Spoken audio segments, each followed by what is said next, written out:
तो सोनपुरी सर का सी फॉर्म था, तो मैंने सर को बोला कि सर आपका उधर सी फॉर्म है, तो आप उधर चला रहे क्या? तो सर बोले मुझे पता ही नहीं है कि मेरा सी फॉर्म है। तो मेरे नाम का ये रजिस्ट्रेशन कैसे हो गया है?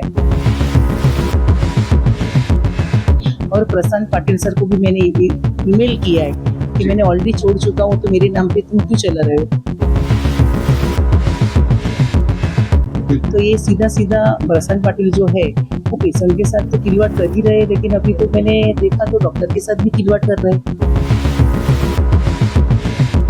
तो ये ओल्ड ग्लोबल हॉस्पिटल है वो मेरा नहीं है, और अभी तो मैं अगस्त तक से छोड़ चुका हूँ कप्पा हॉस्पिटल। उधर क्या चलता है क्या हो रहा है मुझे कुछ भी आइडिया नहीं है।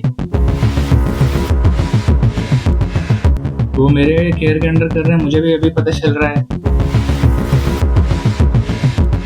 एफिडेविट क्या है वो तो मैं निकाल के इंक्वायरी करता हूँ क्या चीज़ है, और मैंने ऑलरेडी ये दे दिया है मेरा एप्लीकेशन कि जो भी डॉक्यूमेंट्स है सब में कोई रिलेशन नहीं है और मेरा कोई भी इन्वॉल्वमेंट नहीं रहेगा। इस समय हम न्यू ग्लोबल हॉस्पिटल में आए हुए हैं और यहाँ के जो डॉक्टर हैं, डॉक्टर सोनू पुरी, उनसे मिलने यहाँ पर आए हैं। हमारे साथ हैं रीटा सरवैया मैडम, जिन्होंने ये जो मामला हुआ है global hospital YK annex star planet के बाजू में, इसका जो ये मामला हुआ है डॉक्टर प्रसाद पाटिल जिनकी नेग्लिजेंस बताई जा रही है और एक पेशेंट जो है उसको लीवर का खतरा हो चुका है। इस पूरे मामले को हमने पिछले खबर में बता दिया। अब आगे हम बता रहे हैं कि रीटा सिल्वा मैडम यहाँ पर आई है और सोनू पुरी, डॉक्टर सोनू पुरी का जो नाम था वो जो है सी फॉर्म में आ रहा था, जिसमें ये बताया जा रहा था कि उनके केयर ऑफ में वो हॉस्पिटल वहाँ चल रहा था। क्या कुछ उसमें सच्चाई है ये भी जानेंगे। रीटा मैडम, आप यहाँ पर आए हैं, क्या बात हुई आपकी सर से और क्या कुछ आश्वासन उन्होंने दिया, क्या मामला? मैंने जो सोनूपुरी जो सर है उनका जो सी फॉर्म था, तो प्रसाद पाटिल सर जो इनकी जो हॉस्पिटल है उधर सोनूपुरी सर का सी फॉर्म था, तो मैंने सर को बोला कि सर आपका उधर सी फॉर्म है, तो आप उधर चला रहे क्या? तो सर बोले मुझे पता ही नहीं है कि मेरा सी फॉर्म है, मैंने तो ऑलरेडी उधर छोड़ चुका हूँ और मैंने बीएमसीसी को भी लेटर दिया है कि मैं ऑलरेडी छोड़ चुका हूँ, तो मेरे नाम का ये रजिस्ट्रेशन कैसे हो गया है? तभी वो उनको मैंने बोला, तभी उनको मालूम पड़ा और उन्होंने आज क्लियरेशन दिया है। मैं उनको मिली तो उन्होंने क्लियरेशन दिया, मैंने बीएमसीसी को भी इन्फॉर्म किया है और प्रशांत पाटिल सर को भी मैंने ईमेल किया है कि मैंने ऑलरेडी छोड़ चुका हूँ, तो मेरे नाम पे तुम क्यों चला रहे हो?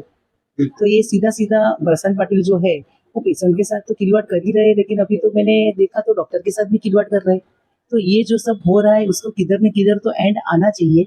तो इसमें किधर न किधर बीएमसीसी भी जवाबदार है कि जब बीएमसीसी इनको सी फॉर्म या जो भी रजिस्ट्रेशन करते तब देखते नहीं है क्या, इनकी जो स्टाफ है वो क्या विजिट नहीं करते हैं क्या?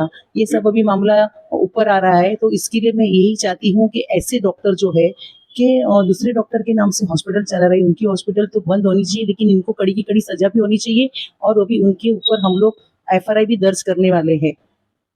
तो ये जो एक मामला सामने आया था जिसमें एक पेशेंट को सिंपल ब्लड ट्रांसफ्यूजन के लिए लाया गया, लेकिन अब उसकी जान खतरे में है। इस मामले को रीटा सिल्वा मैडम ने सामने लेकर आई है।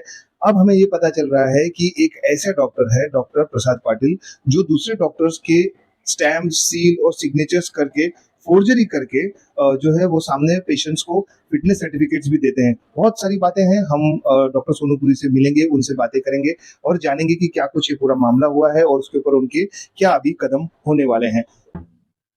सर, ये देखा गया है कि आपका नाम आ रहा है ग्लोबल हॉस्पिटल जो वाईके एनेक्स में है, स्टार प्लेनेट के पीछे। क्या वो हॉस्पिटल आप चला रहे थे? क्या आप प्रसाद पाटिल जी के साथ थे, डॉक्टर प्रसाद पाटिल के साथ थे या नहीं, ये जानना चाहिए। देखिए, जो न्यू ये ओल्ड ग्लोबल हॉस्पिटल है वो मेरा नहीं है, और अभी तो मैं अगस्त तक से छोड़ चुका हूँ कप्पा हॉस्पिटल। उधर क्या चलता है क्या हो रहा है मुझे कुछ भी आइडिया नहीं है। मेरा खुद का हॉस्पिटल चालू किया है जो न्यू ग्लोबल हॉस्पिटल है, जो अपना ब्रुकलिन पार्क के सामने है। तो हॉस्पिटल से कुछ भी मेरा एसोसिएशन नहीं है। वहाँ तो ये बताया जा रहा है कि डॉक्टर सोनू पुरी, ऐसा नाम आ रहा है कि आपके केयर के अंदर जो है डॉक्टर प्रसाद पाटिल वहाँ पर कर रहे हैं। आपने कुछ एफिडेविट दिया है या कुछ आपको? वो मेरे केयर के अंडर कर रहे हैं, मुझे भी अभी पता चल रहा है। हमें तो पता ही नहीं था ऐसा कुछ। और एफिडेविट क्या है वो तो मैं निकाल के इंक्वायरी करता हूँ क्या चीज़ है, और मैंने ऑलरेडी ये दे दिया है मेरा एप्लीकेशन कि जो भी डॉक्यूमेंट्स है सब में कोई रिलेशन नहीं है और मेरा कोई भी इन्वॉल्वमेंट नहीं रहेगा। आपने अपनी तरफ से डॉक्यूमेंट दे दिया है मैंने, हाँ, बीबीसीएमसी को। अच्छा, बीबीसीएमसी। कुछ मेल की भी बात हो रही थी कि क्या आपने मेल करके भी मैंने उनको भी मेल करके रख दिया कि 1 अगस्त से मैं आपको छोड़ चुका और कुछ भी इशू रहता तो मैं रिस्पॉन्सिबल नहीं हूँ आपके हॉस्पिटल में। डॉक्टर प्रसाद पाटिल सर को मैंने मेल किया है। अरे वो सबमिट भी किया उसका एक कॉपी। कि क्या आप वहां पर एज अ केयर टेकर थे या आप कंसल्टेंट थे, क्या क्या कर रहे थे आप? देखिए, मैं अगस्त के पहले तक तो एज अ कंसल्टेंट जाता था, बाकी उसमें क्या करते हैं, वो क्या करते हैं, एक बार पेशेंट दिखा के फिर बाकी का वही करते थे। हम लोगों को कुछ आइडिया नहीं रहता डिस्चार्ज में क्या आ रहा है पेशेंट का। तो वो कंसल्टेंट को बस यूज करके नाम के लिए यूज करते हैं, अदरवाइज कंसल्टेंट का रोल ही नहीं हुआ। हमने ये भी सूत्रों से ये पता चला है कि प्रसाद पाटिल जो डॉक्टर हैं वो स्टैम्प रखा करते थे, सील रखा करते थे दूसरे डॉक्टर्स की, और वो साइन भी उस पर करते थे। क्या कुछ इस बारे में आप कहना चाहेंगे? वो क्या करते थे, ऐसा मेरे साथ भी हुआ है कि किसी पेशेंट को फिटनेस देना रहा तो वो स्टैम्प साइन मार के सील करके दे देते थे, और ये हमें दूसरे पेशेंट से पता चला कि ऐसा हुआ है। इवन जो फेक मेडिक्लेम की फाइल बना के वो साइन मार के हमारे नाम पे कर देते थे। ऐसा मेरे साथ हुआ है, और भी किसी के साथ हुआ है, वो बताएंगे आपको। Thank you so much doctor.